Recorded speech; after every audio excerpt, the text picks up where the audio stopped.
I'm about. Refresh pickup client version 3.2. Give me a moment. I'm gonna have to Control C, Control V the entire document because I think I was doing some formatting in here earlier that I don't want to lose. Is ridiculous considering. Fuck.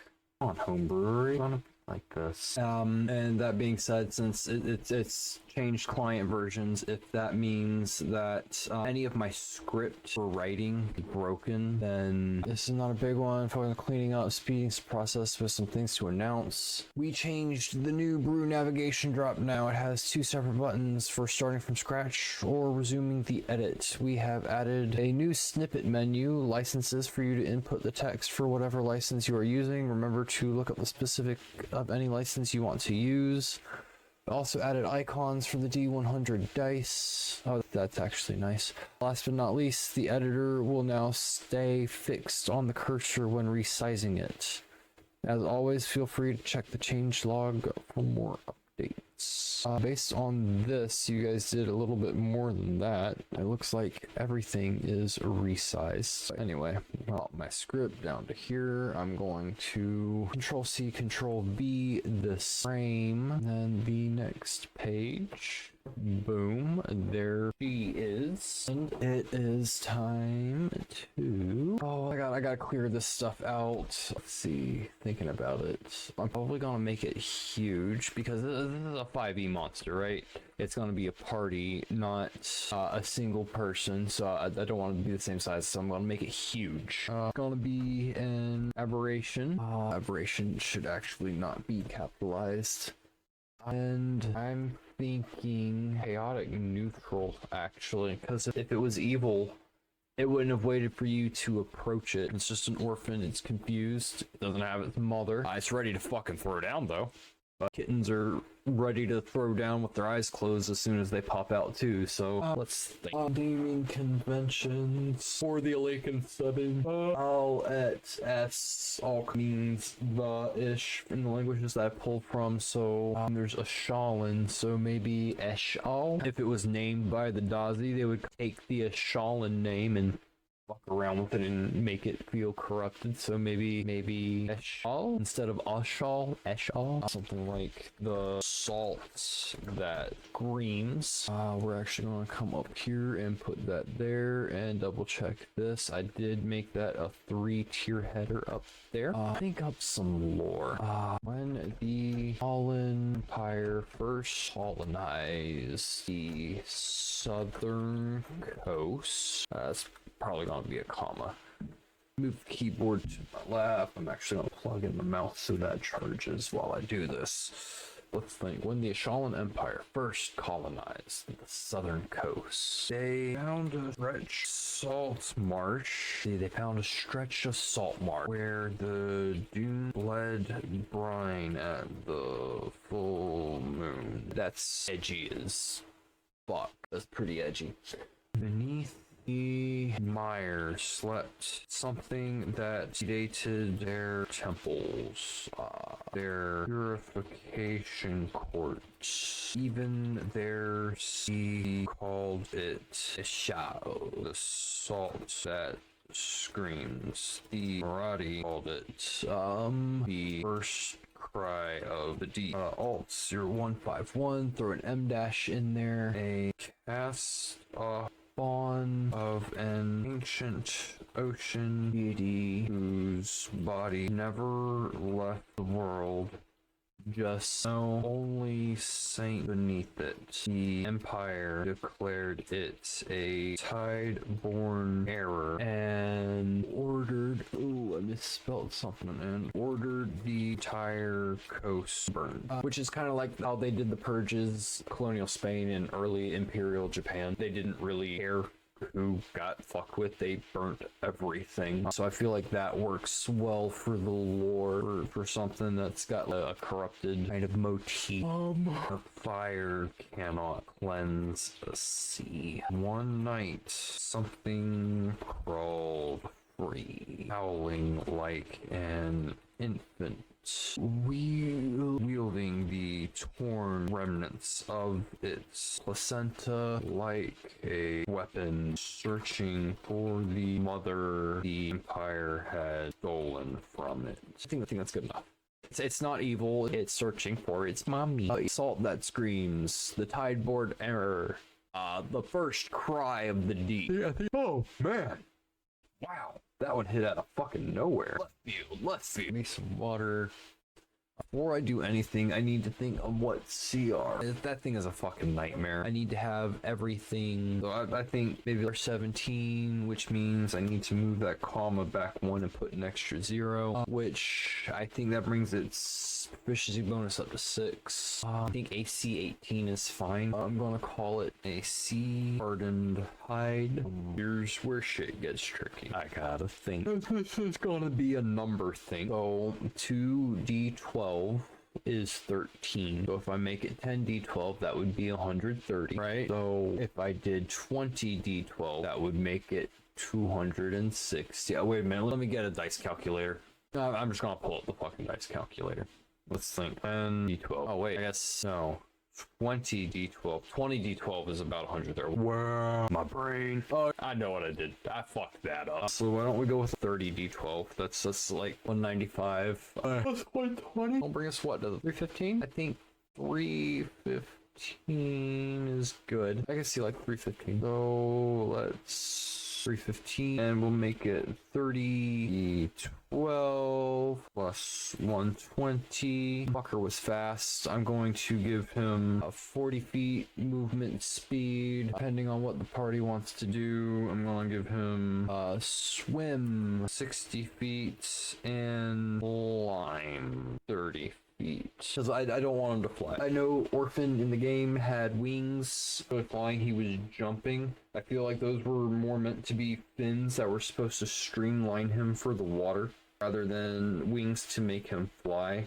So I'm not going to give Orphan a fly speed. Let's see. I'm thinking strength like 22, which should be a +6. Dex, I would make about 9, so +4 on. I'll leave that at the 18. Intelligence, it's just in attack mode, which it's technically it shouldn't be wise, but I want to make sure that at CR 17 the party can't just do whatever to it. I'm gonna go ahead and make it Dex on and Wisdom. I feel like that's good. I want to do Acrobatics and Perception. All right, so we need to do damage resistances. I'm gonna leave Bludgeoning, Piercing, and Slashing from non-magical attacks in there. Now I gotta think about what else I want on it. It's water, so I want to do cold. I think it would be really funny to do lightning with it, and I think I will do psychic as well. And I think that's all it needs for resistances. Next, I'm going to give it some damage immunities. And I'd Control C, Control V a couple times there, because all those headers are right next to each other, and that was pretty easy. I want to do Thunder. I think I'm just going to leave immunities at Charmed and Frightened. I think that's fine. As far as senses go, Passive Perception, I think is going to be around a 19. And I want to do Blind Sight. What am I doing? 60 feet. Because I'm thinking like it's supposed to be in cold deep of the ocean, right? It just happens to be up there. So of course it would have blind sight. Understands all languages, but cannot speak them. You know what I think I'm gonna do? I think I'm gonna do that because I think that it's going to have 2 stat blocks. I know I do a lot of stuff with phase 1s and phase 2s. I'm at least gonna do this so that I have a... I just remembered I was gonna set this up so I wouldn't have to do this every time. Oh well, that is something that I need to fix though, because I do get sick of doing that every single time. I need to set up a shell to use. But the reason why I'm thinking 2 of them, and then a shall hide form ascension, because it obviously I like doing multi-phase bosses. I think they add 2 rather than subtract from. It makes it the combat fresh halfway through after your party has expended half their kit. Oh no, I got rid of my resources. Oh fuck! It hits even harder now. That shit's just. I gasses me up. Oh, it's always a good time. I enjoy that kind of stuff at my table. Let's see. I think I'm actually gonna start down here. Shall makes 2 attacks with leave that blank for now. So the Orphan of Kos. Kos has that fucking placenta cleaver, and I'm gonna call it the Saltborn cleaver. It's going to be a melee weapon attack. I'm thinking plus 12 to hit, reach 10 feet, 1 target hit, make it 3d12 plus 6. Let's see, 3d12. 6, 13, 19 plus 6. Oh, I've got the dice calculator. I think 3d12 works for it. Average out to 25.5, round that down in the party's favor, so that's gonna hit for 25. It's gonna be slashing damage. Target is within 5 feet. Target and additional creatures within 5 feet of the target take an additional 2d7, 2d6 thunder damage from the cleaver's impact because of how hard it's hitting. I noticed that the Orphan has a bit of a pain in the ass attack radius. Things that aren't in your hitbox still hit you. I fucking swear I fucking slept. I think I'm gonna call it a Shore Lash. This one's also going to be melee weapon attack. Just get through this entire first sentence-ish thing. Kind of hit, reach. I'm actually gonna make it 15 feet. On target's fine. 2d10 plus 6 should be what, 17? 5.5 is 11 plus 6 is 17. So let's make it 17 to 10 plus 6. Yep. I think this is actually going to be bludgeoning damage. And the creature must seed a DC 17 break caps lock. Saving throw or be 10 feet and not throw. I feel like that would be good for this. No, I'm gonna come back up here to do traits. Oh, I need to finish out multi-attack. Makes 2 attacks. Once with Saltborn Cleaver and once with Shore Lash. I feel like those are simple but effective. Yes, Rosie, yes, ma'am. Hey, baby, back at you. I love these damn dogs. Traits. I'm gonna be damned. No, not damned. Want to be round. Recharge on a 5 or a 6. Is that the way I have it set up here? We all know at this point that I love my recharge abilities, so of course Kos is gonna get one, being the giant pain in the ass. So emits a keening scream that churns the air and tears moisture from flesh. Yes, ma'am. Yes, sir. Hi. You're both here. I love you guys. Yeah, both of you. Tears moisture from flesh. Creatures within 30 feet. No, I want to spell it out here. Creatures within 30 feet must make a DC 17 Constitution saving throw or a 68. I got the calculator up. Give me a second. 68 is so 27, 68 thunder damage and are deafened for 1 minute or half as much on a success and are otherwise unaffected. I feel like that works. Mate Tide's Hunger. I'll read this. When shall a creature to 0 hit points, brine leeches from its flesh, storing 20 hit points to a shot. So whenever somebody drops, he pops, and he never stops. Where's my cursor? Alright, Tide's Hunger, restoring 20 up to a shower. I want to call it Brine Stat. As a bonus action, shall move up to 20 feet without provoking attacks of opportunity, leaving behind a lick of seawater. Any creature entering the space must succeed a DC 17 dexterity saving throw or be not prone. And then we will of course put in Ascension when 150 hit points have been taken from Ishal. He enters his second phase. He stiffens and screams toward the sky as his what do I call it? Saltborn cleaver splits open, revealing writhing luminous tendrils. For one round, Ishal gains resistance to all damage, and a 20-foot radius around him becomes roiling sea water, treated as difficult terrain, so that you can prevent him from taking any big damages on the turn that he ascends. And that's going to bring us to Tideform Ascension down here. I gotta think about how I want to do this, because I think what I'm going to do, I'm going to copy and paste this. Ishal makes 3 attacks. These are all just going to be normal attacks when he attacks, right? Makes 3 Ascendant Cleaver attacks. That's what we're going to call it. We're going to keep it simple. We're just going to call it the Ascendant Cleaver, right? Sounds simple enough. Ascendant Cleaver. All right, what do we want to do to upgrade this? So yeah, I want to leave it at 12 to hit. Let's actually bring this up to 15 foot to hit.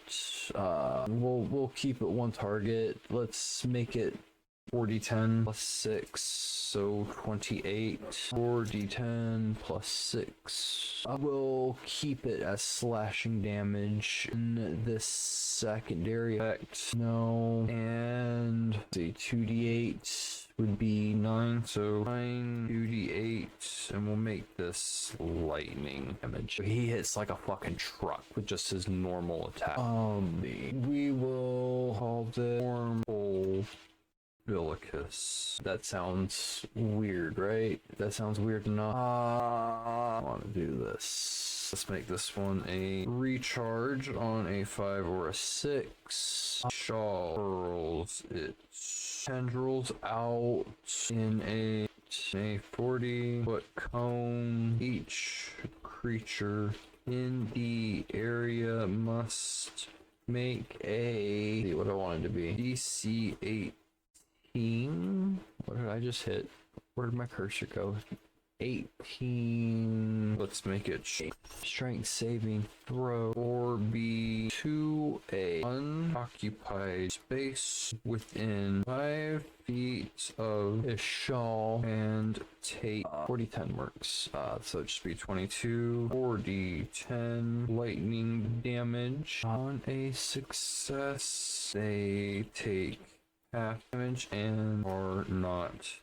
What I need to do, I need to put something above this one. Let's go ahead and we'll call this Brine Tempest Leap. And this one will also be on a recharge. And we'll make it a 4 through 6 because I want this one used more often. Ishal jump up 40. Saul jumps high into the air, crashing down in a geyser of seawater. Creatures within 50 feet of the impact must make a DC 18 dexterity saving throw or take 78. 78's like 31. 3d8 is 13. Let's go ahead and make it 31. 78 bludgeoning damage, and it was 13. 3d8 cold damage, and be knocked prone. On a success, they take half damage and are not prone. Double check. I want to take Grind Step, Tide's Hunger, and Howl of the Drowned and make sure I put them as traits down here as well. He's meant to be much harder once he hits his second phase. Not that he is in the game. Bastard. He's gonna get some more though. Let's call it Title Instinct. Ishal has advantage on attack rolls against any creature that has moved more than 10 feet on its last turn. What else do I want to do here? I want to give it a reaction. Call it Mother's Echo. Has a reaction whenever... No, I'm not going to say whenever because that would mean he can do it once. But when Ishal takes more than 20 damage from a single... It emits a psychic sob. All creatures within 10 feet may no, there's no take 1d12 psychic damage. I just want to be a fucking bitch and a half. Fuck the party. I want to add anything else to him before I start doing legendary actions are gonna be the next part of this. I want to give him legendary resistance. I feel like I want to give him legendary resistance. Once I'm looking for the blurb, I'm just gonna find it somewhere. I'm gonna copy and paste it. I want to do something. Why do I want to reinvent the wheel? You know, I feel like that would just be stupid. I'm just gonna copy and paste it from Adult Black Dragon on D&D Beyond. I'm gonna come back in here. Both versions of it are going to get it. I'm going to do something a little weird for a CR 17, and it's only going to get 2 per day. If Shaw fails a saving throw, he can choose to succeed instead. I am going to say that they reset when he becomes his new form, which is absolutely ridiculous. And now he's going to go up to another 3. I mean, it's CR 17. If you're not trying to make your party feel like their abilities are being suppressed at CR 17, you're probably wrong. I'm gonna be real. What would I need to do? I'm looking at the hit points for the first form, and I want to change those now because we've got 3d10 plus 120. Sorry, 30d10 plus 120. I believe is what I've got up here. No, I think it was supposed to be 30d12. Yeah, it was 30d12 plus 120. What if I make it 15d12 plus 120? That brings it down to 217. And I'm going to change this. So when 150 hit points have been taken from Ishal, once defeated in his first form, Ishal stiffens and screams towards the sky. And now he becomes Tide Form Ascension. And now he's got another 320 that you gotta get through. I think that fits a little bit better. Now it is time to add legendary actions. And if you give me just a moment, I just realized that this is actually going way beyond the page. I'm going to have to do that to make it work. So what do I want to do? Ishal has 3 legendary actions, choosing from the ones below. I'm actually going to pull up the Adult Black Dragon again because I'm pretty sure that had legendary actions. I just want to... It's been a while since I've made anything in this. I'm gonna steal this blurb. I'm gonna come back in here. 3 legendary actions, choosing from the options below. Immediately after another creature's turn, Ishal can expend a use to take...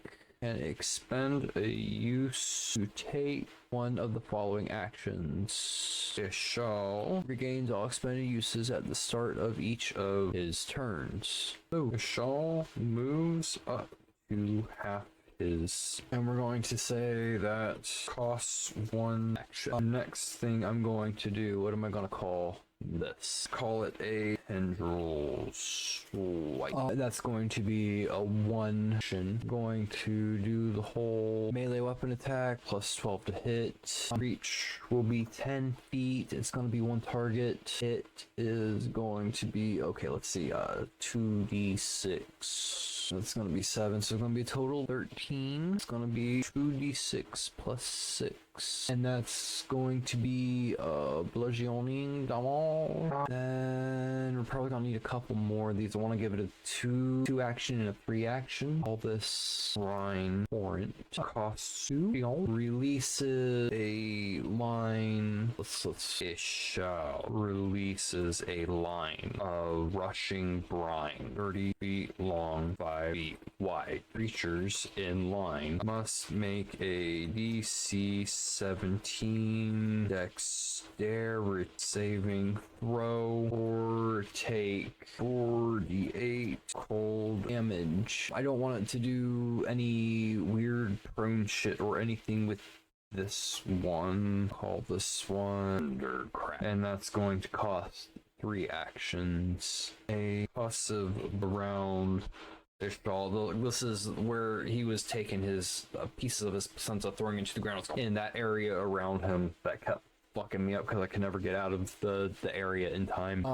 Creatures within 15 say 3d10, so it will take 16 3d10 under damage and are pushed back 5.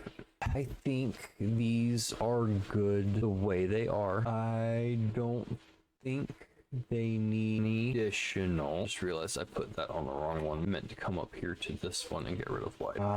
Actually, I'll get rid of wide on both if it works. No, that's not gonna work for this one, sadly, but that's okay. And I think that's actually where I'm gonna call it for this one. This was a 2-pager. What I'm going to do is I'm going to find some good screenshots of him, and I'm going to format a picture of him into this, and then I'm going to get it onto X tonight. I'm going to go ahead and go now. I got to feed the dogs soon. It's been real. It's been fun. It's been real fun. See y'all tomorrow.